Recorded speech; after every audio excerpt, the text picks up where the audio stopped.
네, 어제 있었던 조국 후보자 기자 간담회에 대해서 앞에서 여당 얘기 잠시 들어봤고요. 인사청문회 대신에 열린 이 기자 간담회 등을 야당은 어떻게 보고 있을까? 그래서 모셨습니다. 바른미래당 최이배 정책위의장 스튜디오로 모셨습니다. 어서 오세요. 예, 안녕하세요. 안녕하세요. 네, 오늘 3, 4부 보이는 라디오 그리고 유튜브로 생중계되고 있습니다.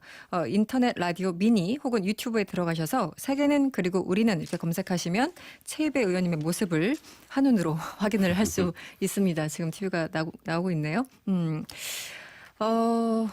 왜 이런 일이 벌어졌을까요? 기자 간담회. 저는 민주당과 한국당 둘 다 처음부터 청문회를 별로 하고 싶어 하지 않았다. 양쪽 다? 예. 네. 먼저 한국당부터 얘기하면 한국당 입장에서는 인사청문회를 하건 안 하건 대통령이 어차피 임명을 강행할 것이다. 네. 이 조국 후보자에 대해서는 특히나 더욱더 그런 것이 명확해 보였습니다. 한국당 입장에서는 그런 측면에서 조국 후보자에 대한 인사청문회를 해주기보다는 안 하고 그리고 대통령은 임명을 강행하고 네. 그러면 또 그걸 빌미로 네. 더 강한 비판과 대여 투쟁을 할 수 있는 정치적인 어떤 그 명분 쌓기. 명분을 네, 쌓으려고 네. 했다라고 보여지고요. 한국당이 이런 입장을 처음부터 보였기 때문에 민주당 입장에서도 굳이 인사청문회를 하자고 적극적으로 나설 필요가 없다라는 전략을 가졌을 거라고 생각하고요. 네.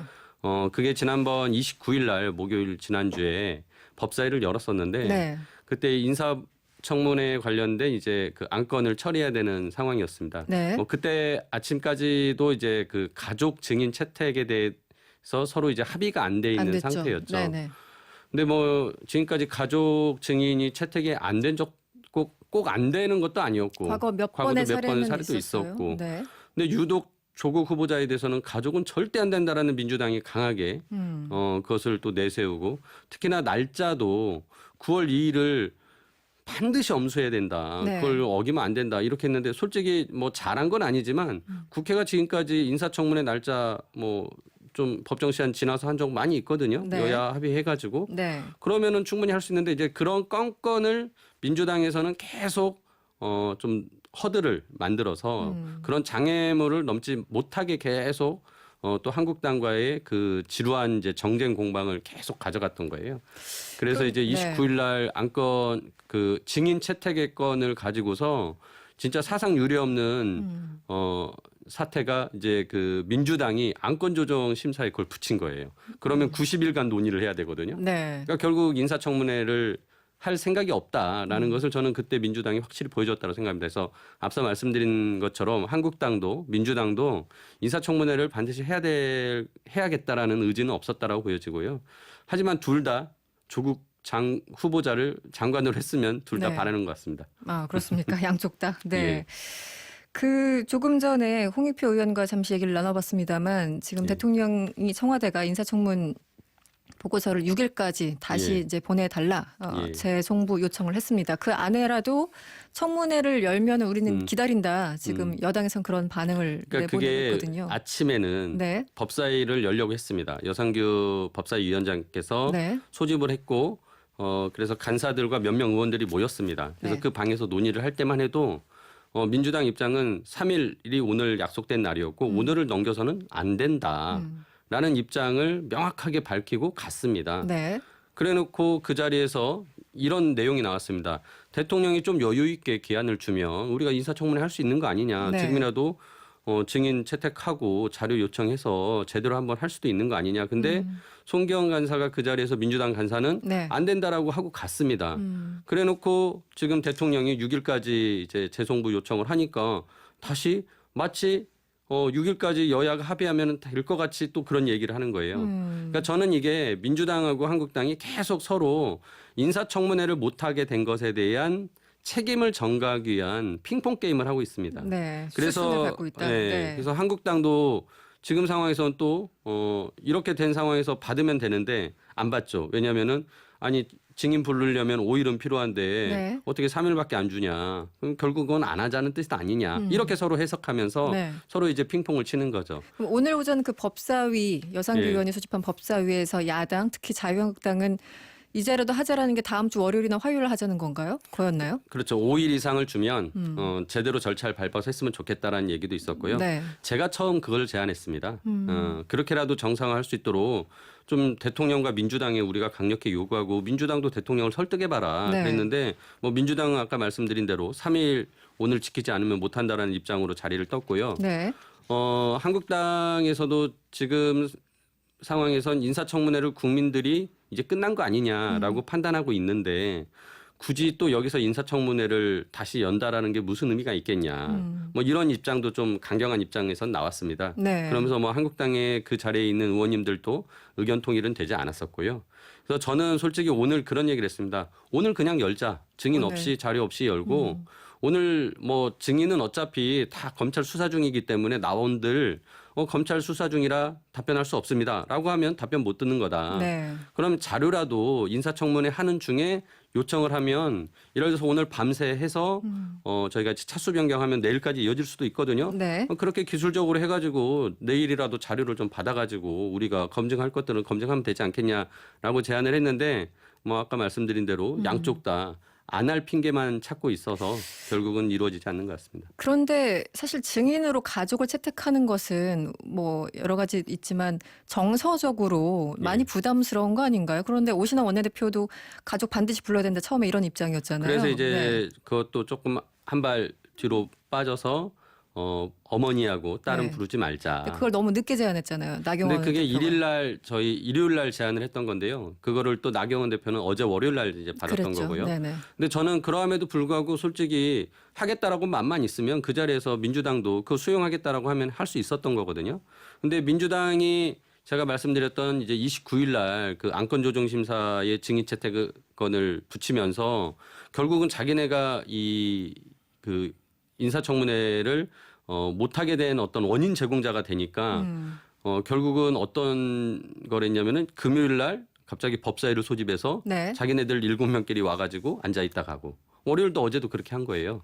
그래서 저는 민주당과 한국당 모두 다 아까 말씀드린 대로 좀 생각이 없었다라고 생각합니다. 알겠습니다. 그 국회 청문회가 어찌됐든 무산이 됐고요. 지금 시점에서 장관 후보자가 스스로 그 기자간담회를 열어서 어제 각종 의혹에 대해서 답변을 했습니다. 총평을 좀 해주시면 어떻습니까? 일단 어제 조국 후보자가 국회에 찾아와서 그렇게 기자간담회 한 것은 저는 대의민주주의를 파괴한 행위다라고 생각합니다. 그리고 민주당이 이런 판을 깔아준 것은 민주당 국회의원들 스스로 국회의원의 어떤 국민이 준 권한을 포기하고 네. 국회를 어떻게 보면 더 정쟁의 늪으로 빠져들게 빠뜨리는 했다. 그런 이제 네. 행위를 했다라고 생각을 하고요. 굉장히 그 부분에 대해서는 진짜 저는 민주당이 이거를 이런 그 아주 최악의 선례거든요. 인사청문회 안 하고 버티고 이런 기자간담회식으로 해서 임명을 강행하는 어떤 선례를 만든 것은 이후에 진짜 예를 들어서 정권이 바뀌거나 뭐 여야가 바뀌었을 때 네. 과연 이거를 다시 돌아오는 그 역풍을 어떻게 감내할 수 있을까? 이 국회 민주주의를 파괴한 너무 파렴치한 행위였다고 생각을 하고요. 네네. 그리고 조국 후보자가 뭐 여러 가지 의혹을 밝히겠다고는 했지만 뭐 증인도 없고 자료 제출도 없고 결국 아침마다 출근길에 그 네. 잠깐 브리핑한 거의 연장선이거든요. 자기 혼자 변명을 일관했고 뭐 크게 다른 내용도 나오지 않았습니다. 모른다 아니면 이번에 알았다. 네. 관여하지 않았다. 뭐 수사 중이니까 답변할 수 없다. 뭐 네. 저는 의혹이 해소된 건 하나도 없다라고 없다. 봅니다. 네. 예, 결국은 뭐 다 수사를 통해서 해소될 수밖에 없다라는 생각입니다. 의원님 보시기에는 가장 뭐 여러 가지 의혹이 있습니다. 뭐 웅동학원 문제도 그렇고 뭐 그 펀드 문제도 그렇고 또 뭐 딸 아이의 문제도 그렇고 예. 그 중에서 가장 이거는 문제라고 생각하시는 부분은 어떤 거예요? 결국 국민들의 감정과 정서를 건든 저는 딸의 그 문제인데요. 네. 뭐 어제도 여러 번 후보자는 얘기했지만 네. 해소가 되지 않는 게 서울대 그 환경대학원의 장학금을 신청도 안 했는데 받았다라는 네. 거다고. 네. 그다음에 부산대 이제 의전원에서도 장학금 받았는데 이게 한국일보 기사 처음 나왔을 때 제가 네. 이런 그 인터뷰를 봤습니다. 그때 그 장학금을 준 교수가 간호대학교의 그러니까 조국 어머니의 그 거기 출신이고 네, 졸업을 간호학과를 나오셨죠. 간호학과 나오고 그리고 동창에서 굉장히 열심히 활동하시고 네네. 그래서 그 안에서 그 간호대에서 연락이 와서 네. 그 할머니가 그러니까 이제 소녀가 네. 유급을 된 것을 되게 마음에 언짢게 생각하면서 좀 위로를 해줬으면 좋겠다라는 네. 식의 간호대 메시지가 와서 자기가 그 장학금을 주게 됐다 이런 얘기를 한 적이 있었거든요. 네. 그러니까 결국은 저는 이건 조국 후보자의 영향력이기보다는 할머니의 영향력에 의해서 딸이 유급돼 있는데도 장학금을 받은 네. 그런 사례고 그래서 이런 등등의 내용이 뭐 어제 전혀 이렇게 명확하게 네. 증인이 없었기 때문에 해소가 되지 않았고 이런 부분은 뭐 계속적으로 문제가 될 거라고 봅니다.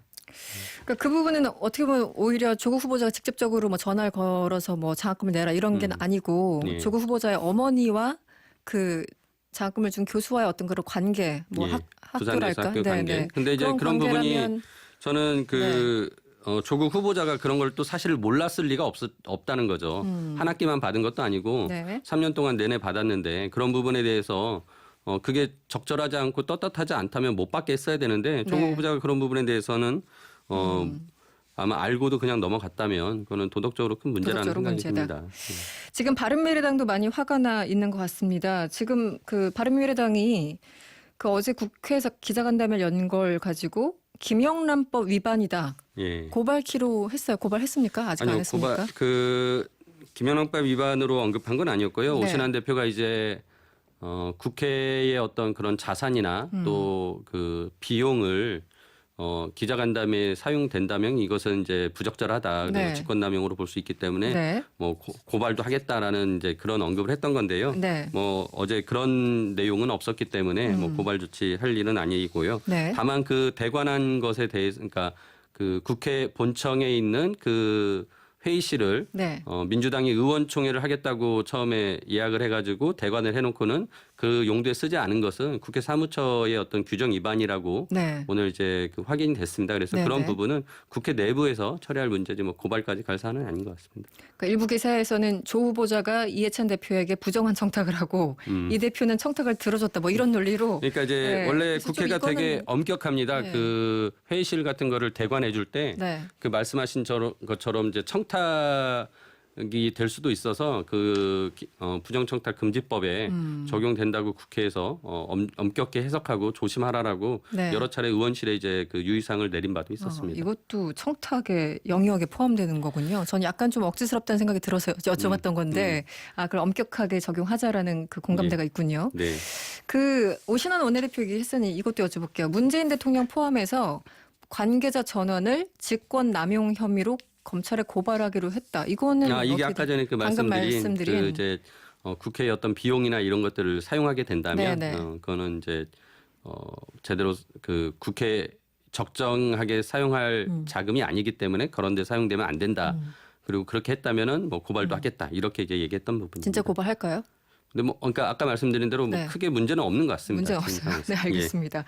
문재인 대통령이 오늘 법무부 장관 후보자에 대해서 인사청문 경과 보고서 6일까지 재송부해달라 요청을 했어요. 임명 강행을 하겠죠? 하겠죠. 네. 예. 제가 보기에는 뭐 아까 네. 말씀드렸다시피 대통령이 너무나 처음부터 조국 네. 후보자에 대한 그 애정이 넘쳐서 네. 민정수석을 그만두면서부터 민정수석이 법무부 장관으로 가는 것이 적절하지 않다라는 비판 여론이 있었음에도 불구하고 네. 결국은 내정을 했고 그런 과정을 거치면서 저는 오히려 이제 그런 문제도 있습니다. 조국 후보자가 스스로를 셀프 검증하고 온 것은 아닌가. 그러니까 조국 후보자가 민정수석 그만둘 때부터 이미 내정됐다라는 얘기가 파다하게 돌았고 네. 그러면 그 뒤에 들어온 김조원 민정수석이 조국 후보자를 검증했을까? 네. 안 했을 것 같거든요. 그 그래서 관계로. 네. 저는 이제 이번 인사청문회 한다면 그런 부분도 좀 밝혔어야 된다라고 생각하는데 네. 기회가 없었습니다. 짧게 하나 여쭤볼게요. 예. 그 감금 당하셨잖아요. 네. 예전에 패스트트랙으로 다시 한번 상기시켜 드립니다.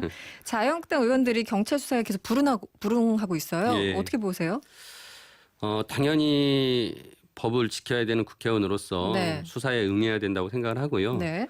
다만 예전부터 관행적으로 경찰 수사에 직접 국회의원들이 응한 경우는 많이 없었습니다. 대부분 이제 서면으로 수사에 응했던 뭐 관행들이 있기 때문에 네. 뭐 방법을 좀 찾아서라도 저는 그런 식으로라도 반드시 좀 응해야 조사에. 된다고 생각을 하고요. 네. 뭐 경찰이 막 그 체포까지 강행한다고 하는 것 자체는 저는 좀 더 무리수를 두는 것 아닌가라고 네. 생각하고 이후에 충분히 그런 서면 수사로 대체하고 검찰에 기소가 된다면 네. 검찰에서 또 수사 받을 수 있다고 생각합니다. 알겠습니다. 오늘은 여기까지 듣겠습니다. 지금까지 최입의 바른미래당 정책위의장이었습니다. 오늘 고맙습니다. 예, 감사합니다.